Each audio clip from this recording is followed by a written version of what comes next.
Hello everyone. I welcome you all on my channel English with Shiva.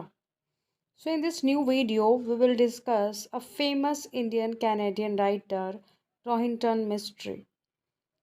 तो आज की इस वीडियो में हम डिस्कस करेंगे एक फेमस इंडियन कैनेडियन राइटर को जो है हमारा रोहिंटन मिस्त्री।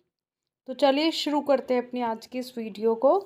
इस वीडियो में हम डिस्कस करेंगे कुछ इम्पोर्टेंट पॉइंट्स, कुछ वर्क्स, कुछ इनके लाइफ के इम्पोर्टेंट्स पॉइंट। चलिए शुरू करते हैं अपनी आज की इस वीडियो को। तो Rohinton mystery is an Indian born Canadian writer. Rohinton mystery एक इंडियन बॉर्न कैनेडियन राइटर है और इनका जन्म हुआ था 1952 में। He has been the recipient of many awards including the Newstart international prize for literature in 2012। इन्होंने ये बहुत सारे अवार्ड्स इन्होंने प्राप्त किए हैं, जिनमें से एक फेमस अवार्ड है new star international prize for literature जो उनको मिला था 2012 में। Each of his first 3 novels was shortlisted for the Booker Prize. His novels to date have been set in India, told from the perspective of Parsis, and explored themes of family life, poverty, discrimination, and the corrupting influences of society. उनके जो first 3 novels थे उनको Booker price के लिए short listed किया गया था। देखो ये क्वेश्चन बन सकता है कि ऐसा कौन सा राइटर है जिसके फर्स्ट 3 नॉवेल्स थे जिनको बुकर प्राइज़ के लिए शॉर्ट लिस्टेड किया गया था, तो आप लोग याद रखना। His novels to date have been set in India. इनके नॉवेल्स की सेटिंग इंडिया में रखी गई है। जो किस पर्सपेक्टिव से लिखे गए हैं, क्योंकि ये पर्सी जो फैमिली होती है वहाँ पे इनका जन्म हुआ था, तो उनकी कुछ कुछ चीज़ें उन्होंने उस कल्चर से ली हैं। ये उनके जो थीम है फैमिली लाइफ है, पॉवर्टी है, डिस्क्रिमिनेशन है and corrupting influence of society है। Rohinton Mistry was born in Bombay, India to a Parsi family. Parsi family में इनका जन्म हुआ था, बॉम्बे में, इंडिया में। He immigrated to Canada with his wife to be Franny Alvia in 1975 and they married shortly afterwards. तो इनकी वाइफ का नाम क्या था? फ्रेंसी एल्विया, और इन्होंने शादी की थी उससे 1975 में जब वो कनाडा चले गए थे। He worked in a bank for a while before returning to academia at the University of Toronto, where he obtained a BA in English and philosophy while attending the University of Toronto. उन्होंने bank में भी काम किया है और उन्होंने BA अपने English में कहाँ से किया है? यूनिवर्सिटी ऑफ टोरंटो से।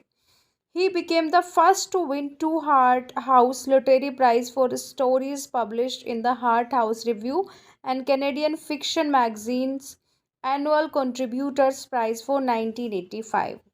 वो पहले ऐसे व्यक्ति थे जिनको 2 heart house literary prize for short listed stories के लिए मिला था, और उन्होंने कुछ कैनेडियन फिक्शन मैगजीन्स एनुअल में भी कंट्रीब्यूशन किया था और उसके लिए भी उनको प्राइज़ मिला था 1985 में।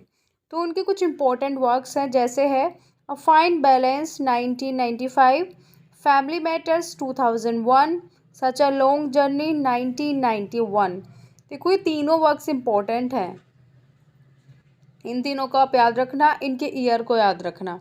नेक्स्ट है हमारा tales from Firozabad 1987, swimming lessons 2016, the scream 2006। ये भी इनके इम्पोर्टेंट वर्क्स हैं।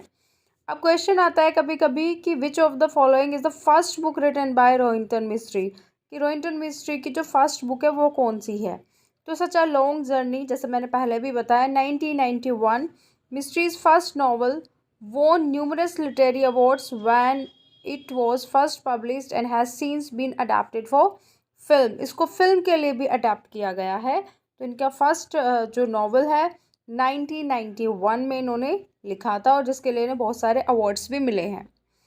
फिर है इसमें स्टोरी इन्होंने क्या बताई है? It is Bombay 1971, the year India went to war over was to become Bangladesh.